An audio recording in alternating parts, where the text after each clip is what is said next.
Okay, so this is my 5th ICT literacy skills video. And since this blog post is about the realistic resources that are available to ameliorate the issue of TB in South Africa, I first just wanted to know very generally what financial resources South Africa has. And since it was my first search, I went ahead and just used Google, did a very simple Google search, financial resources South Africa. And about the third hit, I clicked, and it was a blog called Power to the People. And I was a little wary of this resource already because it was a blog and because it wasn't, an established organization providing information.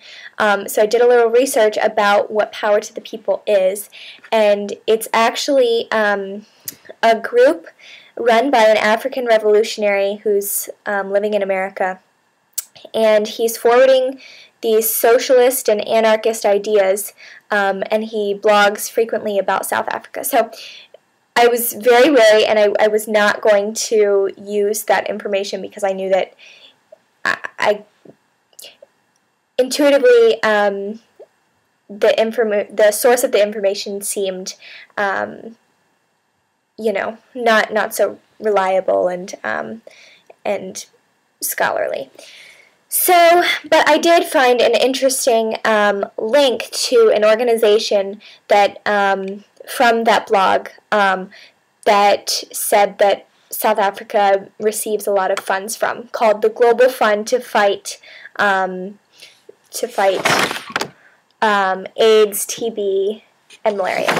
So then I went to that website just curious to see what it was about, and the Global Fund to fight TB, or HIV, TB, and malaria is a multinational organization, and it provides very substantial amounts of financial resources to countries all around the world, and they're financed by both private sources and some public governments, including the U.S. The U.S. provides billions of dollars to the Global Fund, and they distribute the funds where they see necessary. So I read a little more about the group, about what they do, and how they distribute their funds, and used information from them to get some of the facts that I have included in this post about where South Africa receives funding in order to create programs that are going to, stop and ameliorate TB. After that, I wanted to know where that money that South Africa was receiving, specifically who received that money from the Global Fund.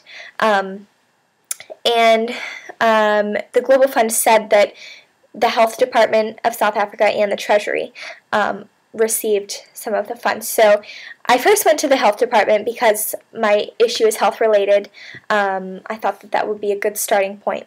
And I got a lot of information about how they used those funds, what programs they already had in place, and how they were using those resources.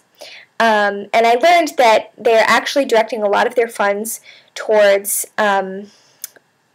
ameliorating the problem of HIV, because the HIV burden in South Africa is huge. Not to take the focus away from TB, but South Africa is one of the most affected countries in sub-Saharan Africa by HIV. So a lot of their programs try to combat the co-infection and have both an HIV-directed component of the program and a TB-directed component. I also wanted to learn a little bit about how much some of the drugs to treat TB cost. So, and I found out that from Mountains Beyond Mountains, a book that I've used quite a bit by Tracy Kidder, to find out how expensive it is to treat TB. And in that book is reference to the Green Light Committee, which I wanted to know more about. So I went to the Green Light Committee's webpage, which is part of the World Health Organization. And since the World Health Organization is internationally renowned for their work and what they do, I know it's reliable. And I found out some information about that. And then in terms of how I'm appealing to the readers of my blog, I'm really trying to appeal to the grazing mentality of a digital reader. And what that is people, when they read a web page, are scanning, and they're scanning for something that's going to catch their eye and draw them in so that they want to read more.